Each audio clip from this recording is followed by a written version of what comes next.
The arrival. The old clock on the wall showed 6:30 p.m. when Maya finished wiping the last table in her grandmother's restaurant. The smell of kimchi and grilled meat filled the small space, making her stomach growl. Outside, the streets of Seoul were getting darker as the summer sun began to set. Maya was not like other 12-year-old girls who played with friends after school. Instead, she helped her grandmother Hannah run their family restaurant. The place wasn't fancy, just 10 tables with worn wooden chairs, walls covered in old family photos, and a small TV that always played the news. "Maya, come check the rice," her grandmother called from the kitchen, her voice gentle but firm, just like her hands that had been cooking for over 40 years. As Maya walked to the kitchen, the TV news caught her attention. The reporter was talking about the alien ships again. They had appeared 3 days ago, huge vessels floating in the sky like dark clouds. The aliens called themselves the Celestial Fleet, and they said they needed to rest and gather supplies. Many people had left Seoul when the ships arrived, but Maya's family stayed. "A restaurant must always be open," her grandmother had said. "People need to eat, even in strange times." Maya was checking the rice cooker when she heard gasps from the dining room. She peeked out and saw why. 3 alien soldiers were walking down the street outside. They were tall, about 8 feet, with silver-blue skin that seemed to shimmer in the streetlight. Their uniforms looked tired and worn, just like their faces. Other people on the street moved away quickly.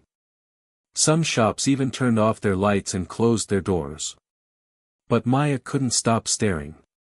The aliens didn't look scary to her. They looked hungry and tired. "Maya, stay inside," her mother Yuki whispered, pulling her away from the window. She had just returned from shopping and carried bags of vegetables. But Maya kept watching. The aliens stopped in front of their restaurant, looking at the menu in the window. One of them touched its stomach, and Maya recognized that gesture. She did the same thing when she was hungry but didn't want to say it. The aliens spoke to each other in low voices. Their words sounded like quiet music, up and down like a song. They looked at the prices on the menu, then at each other, then started to walk away.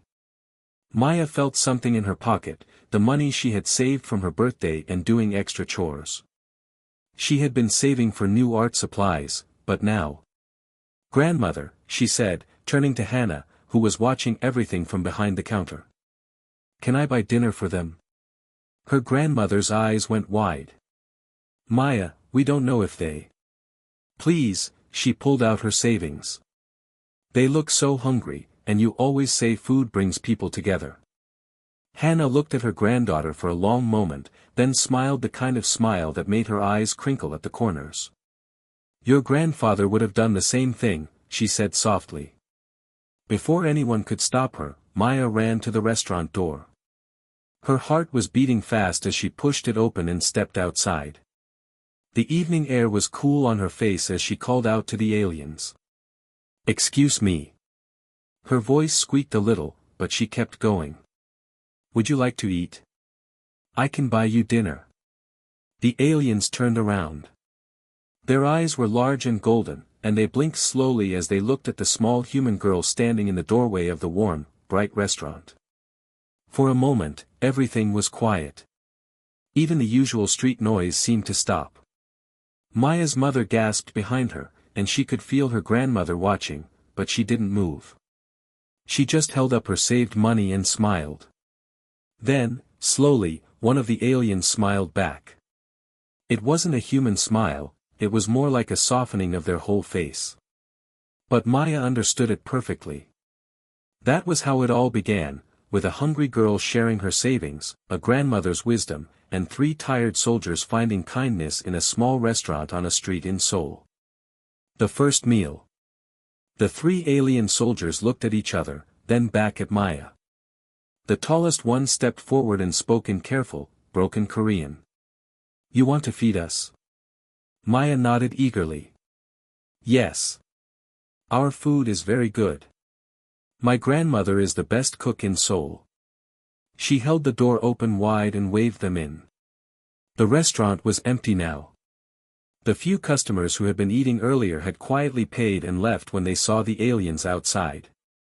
But Maya's grandmother Hannah stood firmly at her place behind the counter, and her mother Yuki watched from the kitchen door. The aliens had to duck to enter the doorway. Their uniforms had strange patches and symbols that glowed softly in the restaurant's light. Up close, Maya could see that their silver-blue skin had tiny patterns on it, like ripples on water. "I am Commander Kell," the tallest alien said, touching its chest. "These are Officers Nira and Zeph." The other two aliens bowed slightly, copying what they had seen humans do. Maya bowed back, then led them to the biggest table. "I'm Maya," she said brightly, "and that's my grandmother Hannah and my mother Yuki." She pulled out chairs for them, trying not to giggle when the aliens figured out how to sit in human-sized seats. Commander Kell looked at the money in Maya's hand. "This is your money?" they asked. "Yes, I saved it, but I want to buy you dinner." "You look hungry," Maya said simply. The aliens' golden eyes seemed to shine. "Why?" they asked. Maya thought for a moment. "Because everyone should eat when they're hungry. And maybe you miss your home food, but Korean food is really good too." Hannah, who had been watching carefully, finally stepped forward. She had been a restaurant owner for 30 years, and she knew hunger when she saw it, even in alien faces. "What can they eat?" "Maya, ask them." Maya turned to Commander Kell. "Can you eat our food? Do you have allergies?" She had learned that word when her friend couldn't eat seafood. Commander Kell pulled out a small device and waved it over the menu. It made a soft humming sound. "We can eat most Earth foods," they said. "Our ship's medic checked when we arrived." "Then I will make you our best dishes," Hannah declared. She had already tied on her apron. "Maya, show them how to use chopsticks." The next few minutes were filled with laughter as Maya taught the aliens how to hold chopsticks. Their fingers were longer than human fingers, with an extra joint, which made it even funnier. Officer Nira dropped the chopsticks 3 times, and Officer Zeph accidentally sent one flying across the room. Soon, wonderful smells filled the restaurant as Hannah cooked. She made her famous bulgogi, perfectly grilled with just the right amount of sauce. There was steaming rice, crisp vegetables, and 6 different kinds of banchan, the small side dishes that came with every Korean meal. When the food arrived, the aliens' eyes grew wide. "So many colors," Officer Nira said in wonder. They had learned more Korean words from their translator devices.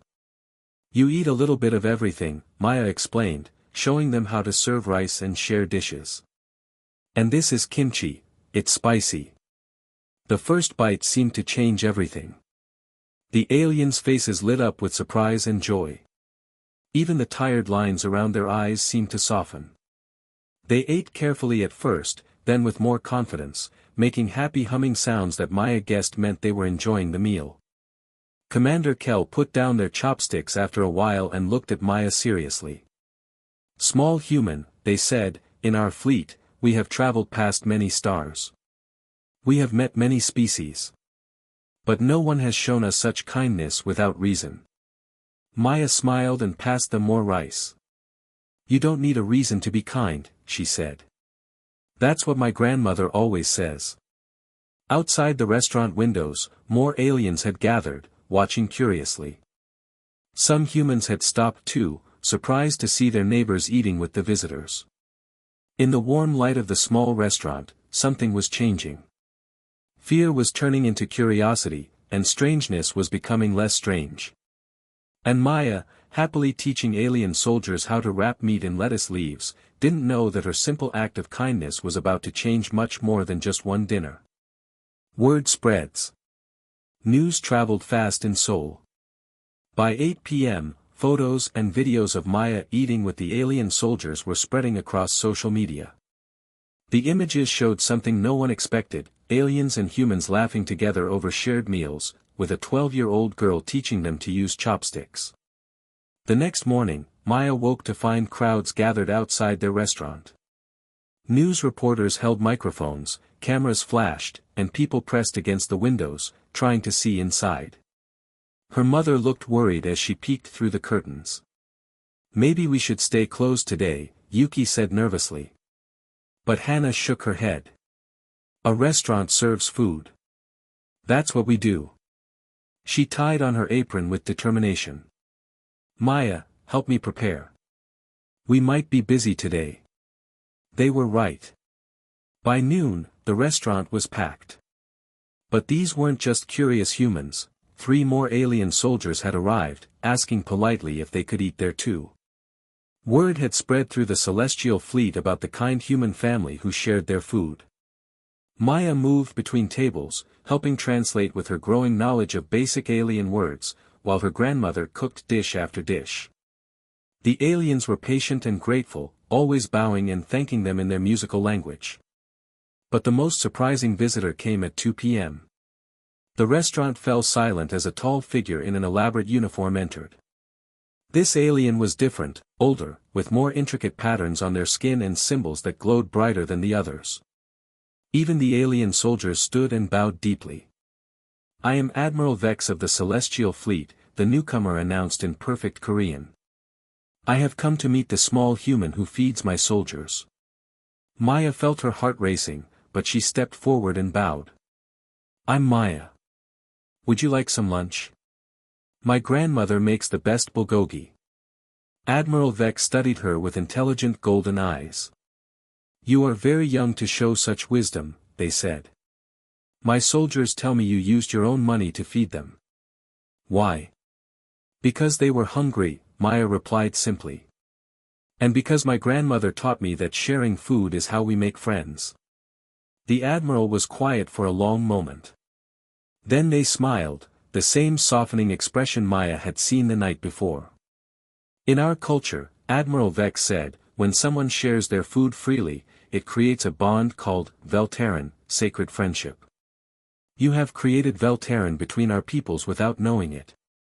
Hana approached with a steaming plate. "Then let us strengthen this friendship," she said, offering the admiral the best table. Food tastes better when shared with friends. As Admiral Vex ate, they explained more about their people. The Celestial Fleet had been traveling for years, seeking a new home after their planet became uninhabitable. They needed resources and time to repair their ships, but everywhere they went, people feared them. "Until now," the Admiral said, looking at Maya. "Your kindness has shown us that humans can be trusted. Perhaps we can help each other." That evening, as the restaurant finally quieted, Maya found herself thinking about the Admiral's words. Through the window, she could see the alien ships floating in the sky, and she wondered what tomorrow would bring. She didn't have to wonder long. The next morning brought news that would change everything, not just for Maya and her family, but for the entire world. 2 massive fleets had appeared overnight, surrounding the alien ships. But these weren't more aliens, they were something far more dangerous, and they were headed straight for Earth. The threat. Maya woke to the sound of sirens and her mother's urgent voice. "Maya, get dressed quickly. Something's happening." Through her bedroom window, the sky looked wrong. Where yesterday there had been the peaceful ships of the Celestial Fleet, now dark vessels surrounded them like predators circling prey. These new ships were different, angular and threatening, with red lights that pulsed like angry heartbeats. The TV in the restaurant was broadcasting emergency news. 2 unknown fleets have surrounded the alien vessels over major cities worldwide, the reporter announced, her voice tense. Military officials are calling for immediate evacuation as tensions escalate. Maya's grandmother Hannah stood behind the counter, calmly preparing rice as if nothing had changed. "Grandmother, shouldn't we leave?" Maya asked. "And go where?" Hannah replied gently. "This is our home. Besides, our friends might need us." As if summoned by her words, Commander Kell burst through the restaurant door, followed by Admiral Vex and several other alien soldiers. Their usual calm demeanor was gone, replaced by obvious worry. "Maya," Commander Kell said urgently, "we must speak with you." It is very important. Admiral Vex stepped forward, their golden eyes grave. The ships above, they are the Dominion hunters. They have followed us across the galaxy, seeking to destroy us and claim our technology. But why are you telling me? Maya asked, confused. Because, Admiral Vex said, they have been monitoring our communications. They know about you, about the human child who showed us kindness. They see this as a weakness, a way to manipulate us. Maya's mother gasped. You mean Maya is in danger? Not just Maya, Admiral Vex replied. The hunters plan to attack your cities, to force us to surrender by threatening innocent humans. They believe we will not fight if human lives are at stake. Commander Kell knelt down to Maya's level. But they do not understand what we have learned. They do not know about Velterran, the sacred friendship. They think we see humans as weak creatures to be protected. Instead, Admiral Vex continued, we have discovered that humans are brave and kind. Strong in ways we never expected. You have shown us that strength comes not from weapons, but from compassion. Maya felt scared but tried to be brave. What can we do? Admiral Vex exchanged glances with the other aliens. There is one way. If we can show the hunters that humans and our people truly stand together, as equals, not as protectors and protected, they might reconsider their attack. How? Maya asked. The hunters will send a representative to negotiate. If you, a human child who created Velterran, stand with us during these talks, it will prove that our friendship is real and strong. Maya's mother shook her head. Absolutely not. She's just a child. But Hannah placed a gentle hand on her daughter's shoulder. Maya has already proven she is braver than many adults, the grandmother said. The choice should be hers. Maya looked around the restaurant, at the family photos on the walls, at her grandmother's kind face, at the alien soldiers who had become her friends, at her worried mother. She thought about all the people in Seoul, all the humans and aliens who might be hurt if she said no. I'll do it, she said quietly. When do we start? Admiral Vex smiled with both relief and pride. The negotiations begin at dawn. But Maya, their voice became serious, you must understand. The hunters are not like us. They are dangerous and cunning. Are you certain you want to help? Maya nodded firmly. My grandmother always says that friends help friends. You're my friends now. As the aliens prepared to leave, Commander Kell turned back. Maya, tomorrow you will not just be helping us. You will be helping save both our peoples.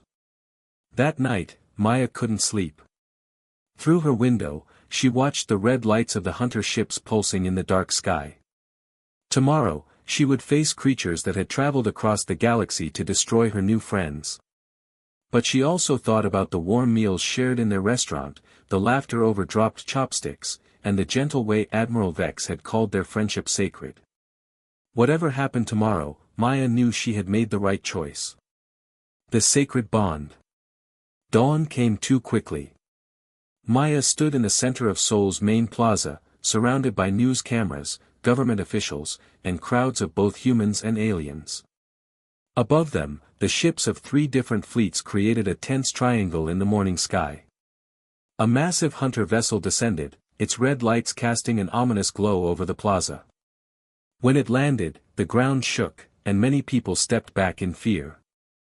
But Maya stayed where she was, standing between Admiral Vex and Commander Kell. The hunter representative that emerged was unlike anything Maya had ever seen. Twice as tall as the celestial fleet aliens, with dark, armored skin and eyes like burning coals. When it spoke, its voice was like grinding metal. I am War Commander Thane of the Dominion Hunters, it announced. We have come to reclaim stolen property and punish those who harbor criminals. Admiral Vex stepped forward calmly. We are not criminals, Thane. We are refugees seeking a new home. These humans have shown us kindness, nothing more. Thane's burning eyes fixed on Maya. This small creature. You would risk galactic war for the approval of primitives. Maya felt anger rise in her chest. Without thinking, she stepped forward. We're not primitives, she said loudly. And they're not criminals. They're our friends. A murmur ran through the crowd. Thane looked down at her with what might have been amusement. Friends? Child, these beings have deceived you. They seek only to use your planet's resources before moving on to destroy others. That's not true. Maya shot back. I've eaten with them, talked with them, laughed with them. Friends don't lie to friends. Thane turned to Admiral Vex. You see. The primitive defends you out of ignorance. Surely you do not take this as meaningful alliance. Admiral Vex smiled, not the soft smile Maya knew, but something fiercer. War Commander, you understand weapons and conquest, but you know nothing of Veltaren. This child has created a sacred bond with our people through pure kindness. She offered us food when we were hungry, friendship when we were alone. She used her own saved money to feed soldiers she had never met, Commander Kell added. Not because she wanted anything in return, but because she saw fellow beings in need. Thane seemed confused. Saved money? Maya pulled out her small, now empty coin purse. I was saving for art supplies, but they looked so hungry. My grandmother says sharing food is how we make friends. For the first time, Thane looked uncertain. You gave up something you wanted, for strangers. They weren't strangers after we shared a meal, Maya said simply. That's how friendship works. Admiral Vex stepped closer to Thane. In all your conquests, War Commander, have you ever encountered a species that would sacrifice their own desires for unknown beings? Without promise of reward or fear of punishment? Thane was quiet for a long moment, studying Maya with those burning eyes. Finally, he spoke. Show me this, sharing of food. Maya's grandmother, who had been watching from the crowd, stepped forward with a large basket. I brought lunch, Hannah said matter-of-factly. Even negotiations make people hungry. What happened next would be remembered in history books across the galaxy. In the center of Seoul's main plaza, with the whole world watching, a 12-year-old girl served rice and bulgogi to alien diplomats from 2 different fleets. She showed War Commander Thane how to use chopsticks, laughed when he dropped them, and patiently taught him to wrap meat in lettuce leaves. As they ate, something changed in Thane's burning eyes. The anger faded, replaced by wonder. In our empire, Thane said slowly, food is fuel. Resources are seized. Kindness is weakness. He looked at Maya. But this is different. This is Veltaren, Admiral Vex said gently. Sacred friendship. It cannot be conquered or stolen. It can only be freely given and received. Thane stood, towering over them all. For a moment, Maya thought he might attack. Instead, he bowed, first to Admiral Vex, then to Maya. The Dominion hunters withdraw, he announced. The Celestial Fleet has found true allies. We will not interfere with this sacred bond. As the hunter ships departed, the plaza erupted in cheers. But Maya barely heard them. She was too busy hugging Commander Kell and watching Admiral Vex wipe what looked suspiciously like tears from their golden eyes. Later that evening, back in the quiet restaurant, Maya sat with her family and alien friends, sharing one more meal together. So you'll stay on Earth? Maya asked. Admiral Vex nodded. If Earth will have us. We have much to learn about this Veltaren, this friendship your species understands so well. Commander Kell smiled. Besides, your grandmother promised to teach us how to make kimchi. Maya laughed, thinking about how it all started, with empty stomachs, a small kindness, and the simple belief that everyone deserves a friend. Outside, the alien ship settled into Earth's sky not as invaders or visitors, but as neighbors. And in a small restaurant in Seoul, the first intergalactic friendship bloomed over shared bowls of rice and the universal language of kindness. The end.